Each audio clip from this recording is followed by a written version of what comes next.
Okay, so hey, hi, hello guys. So today we're gonna understand JavaScript में scope क्या होते हैं. ठीक है. So JavaScript में स्कोप क्या होता है? बेसिकली स्कोप एक ऐसा जगह है, ठीक है, एक ऐसा एरिया है जो ये बताता है कि आपके कोड में कौन सा वेरिएबल किस जगह तक एक्सेस हो सकता है. ओके, सो स्कोप डिफाइन करता है कि वेरिएबल को कहाँ डिक्लेयर किया गया है और उसे कोड के कौन से पार्ट तक आप क्या कर सकते हो, एक्सेस कर सकते हो. ठीक है. अब यहाँ पे अगर अपन बात करें तो हमारे पास जावास्क्रिप्ट के अंदर में तीन तरीके के स्कोप होते हैं. One is global scope, another one is function scope and block scope. आगे जाकर के हम देखेंगे दो और स्कोप है हमारे पास, that is called as your lexical scope. ठीक है. तो स्टार्ट विथ कि ग्लोबल स्कोप क्या होता है. ग्लोबल स्कोप का मतलब होता है कि अगर आपने जावास्क्रिप्ट के किसी भी वेरिएबल को ग्लोबल एग्जीक्यूशन कॉन्टेक्स्ट के अंदर में बनाया है तो वो कहलाता है आपका ग्लोबल स्कोप. ठीक है. सो एक एक करके अपन देखते हैं इसको. ओके, सो जैसा हम यहाँ पे देख सकते हैं कि मैंने यहाँ पे क्या किया है, let my name equals to मैंने प्रजल बनाया. ठीक है. तो यहाँ पर जो आप देख पा रहे हो let my name equals to Prajal, इसमें ये जो प्रजल लिखा हुआ कीवर्ड है ये लेट से डिक्लेयर किया गया है. ना यहाँ पर ये जो माई नेम है ये इस फंक्शन के अंदर में भी आ सकता है. इवन इफ यहाँ पर अगर आप बाहर में माई नेम को प्रिंट करोगे so still you can able to access it. So the variable name is declared outside any function, making it a globally scoped. Okay, it can be accessed inside the greet function and also outside of it. Any script or function can use this variable unless it is shadowed by a local variable. मतलब ये कि अगर मैंने इसके अंदर में, ठीक है, एक लोकल वेरिएबल क्रिएट नहीं किया होता. देखो अभी अगर मैं इसको इतना सा रन करता हूँ, ठीक है, तो यहाँ पर आपको हेलो प्रजल और यहाँ पर प्रजल आपको प्रिंट होता हुआ दिखाई दे रहा है.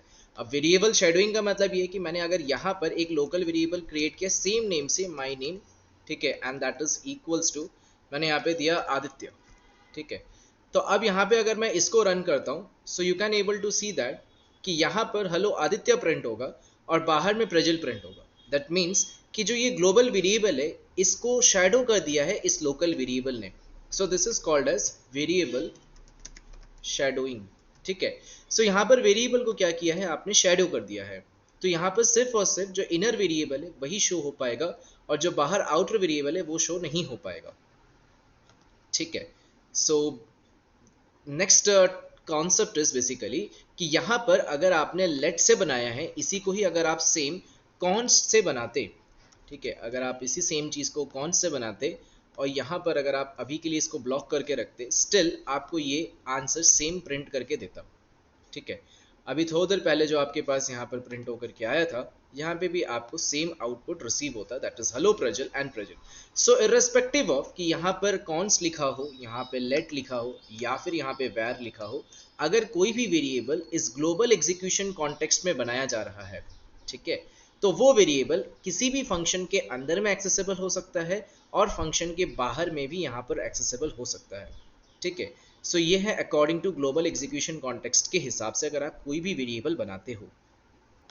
सो नेक्स्ट टॉकिंग अबाउट कि अगर मैं फंक्शन स्कोप की बात करूं तो फंक्शन स्कोप का मतलब है फंक्शन के अंदर डिक्लेयर किए गए वेरिएबल्स सिर्फ उस फंक्शन के अंदर तक ही एक्सेसिबल हो सकते हैं. ये फंक्शन स्कोप कहलाते हैं. ठीक है. तो इसका भी अगर हम एग्जाम्पल देखें तो यहाँ पे एग्जाम्पल देख सकते हैं कि सबसे पहले मैंने यहाँ पे क्या किया, एक फंक्शन बनाया शो मैसेज नाम से एंड देन इसके अंदर में मैंने वैर message equals to hello Prajal लिखा और फिर मैंने यहाँ पे मैसेज को प्रिंट करवाया. यहाँ पे जब मैंने शो मैसेज को कॉल किया so you can able to see that कि जब मैं यहाँ पे शो मैसेज को कॉल करता हूँ तो सबसे पहले मुझे मैसेज तो यहाँ पे प्रिंट होता हुआ दिखाई देता है, that is hello Prajal. But वही मैसेज को जब मैं बाहर ग्लोबल एग्जीक्यूशन कॉन्टेक्स्ट पे प्रिंट कराने की कोशिश करता हूँ तो यहाँ पे मैसेज लिखा हुआ आता है message is not defined outside the function. So ये हमें एक रेफरेंस एरर दे देता है. बट वहीं पर अगर आप एक ग्लोबल एग्जीक्यूशन कॉन्टेक्स्ट में मैसेज अलग से बनाते, सपोज करते कि आपने यहाँ पे मैसेज बनाया है दैट इज इक्वल्स टू कि फ्रॉम ग्लोबल एग्जीक्यूशन कॉन्टेक्स्ट, ठीक है, फ्रॉम ग्लोबल एग्जीक्यूशन कॉन्टेक्स्ट, अगर अपन ये चीज की बात कर रहे होते इसमें,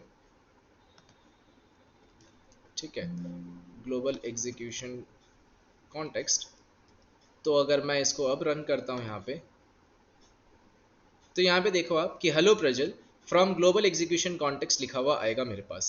ठीक है. So you can able to see that कि अब यहाँ पर जब आप लिख रहे हो फ्रॉम ग्लोबल एग्जीक्यूशन कॉन्टेक्स्ट तो फिर ये आपको यहाँ पर हेलो प्रजल जो है from global execution context print करके दिखाएगा कि फ्रॉम ग्लोबल एग्जीक्यूशन कॉन्टेक्स्ट आपके पास ये चीज़ प्रिंट होकर के आई है. ठीक है।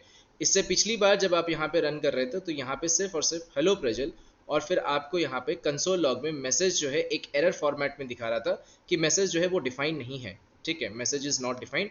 बट इस बार आपको यहाँ पर अगर आप नीचे देख रहे हो तो यहाँ पर अब आपको ग्लोबल एग्जीक्यूशन कॉन्टेक्स्ट से प्रिंट किया हुआ मैसेज प्रिंट होता हुआ दिखाई देगा। सो ये प्रॉब्लम है आपके दो वेरिएबल्स को डिक्लेयर करने का। First is according to global and another one is according to local. ठीक है। एंड अगर अपन बात करें यहीं पर ही ब्लॉक स्कोप वेरिएबल्स की, तो ब्लॉक स्कोप का मतलब ये होता है कि अगर आपने किसी ब्लॉक के अंदर में उसको डिक्लेयर किया है, जैसे for example let I equals to 0 and I am saying I is less than 15 and I plus plus, and फिर उसके बाद अगर मैंने यहाँ पे कंसोल लॉग किया आई की वैल्यू को, और फिर अगर मैं बाहर आकर के यहाँ पर कंसोल लॉग करता हूँ आई की वैल्यू को, ठीक है। So you can able to see that कि सब वेरिएबल उस ब्लॉक के अंदर में था, यानी कि इस ब्लॉक के अंदर में, तब तो ये प्रिंट करके दे रहा था आपको 0 से लेकर के 14 तक। बट जैसे आप ब्लॉक के बाहर आए, यहाँ पे आपको कंसोल लॉग ने आई को प्रिंट करके नहीं दिया और आई एम सेइंग कि आई इज नॉट डिफाइंड। ठीक है। सो this is about the block scope. तो ब्लॉक स्कोप का मतलब ये होता है कि सिर्फ और सिर्फ ब्लॉक तक में ही ये अवेलेबल रहता है, ब्लॉक के बाहर एक्सिस्टेंस नहीं है। जैसे फॉर एग्जांपल अगर मैंने यहाँ पे एक ब्लॉक बनाया और मैंने यहाँ पे लिखा लेट आई इक्वल्स टू 5 और मैंने इसके यहाँ पे लिखा console log I, and then इसके बाद जब मैं ब्लॉक के बाहर आता हूँ और मैं यहाँ पे लिखता हूँ कंसोल लॉग आई, तो अब अगर मैं इसको रन करता हूँ तो आपको यहाँ पे दिखाई देगा कि ब्लॉक के अंदर तो वैल्यू इसकी 5 प्रिंट हो गई, बट ब्लॉक के बाहर इसकी वैल्यू जो है ये डिफाइन नहीं है। बट वहीं पर अगर मैं सपोज करता हूँ कि लेट के जगह पे अगर मैं वैर कीवर्ड यूज़ करता, ठीक है, लेट के जगह पे अगर मैं वैर कीवर्ड यूज़ करता और यही सेम काम अगर मैं रन कर रहा होता, तो आपको यहाँ पे दिखाई देगा कि दोनों जगह 5 प्रिंट हो जाता है। सो this is the difference between block scope variable and your this function scope variable. So never say कि वैर जो है वो आपका ग्लोबल वेरिएबल है, बस आपको ये कहना है कि वैर जो है वो फंक्शन वेरिएबल है। अब फंक्शन किस कॉन्टेक्स्ट में डिफाइन किया जा रहा है, अगर फंक्शन ग्लोबल वेरिएबल के कॉन्टेक्स्ट में डिफाइन किया जा रहा है, मतलब ग्लोबल एग्जीक्यूशन कॉन्टेक्स्ट के बेसिस पे, तो वो पूरे के पूरे ग्लोबल एग्जीक्यूशन कॉन्टेक्स्ट में कहीं पर भी यूज कर सकते हो उसको।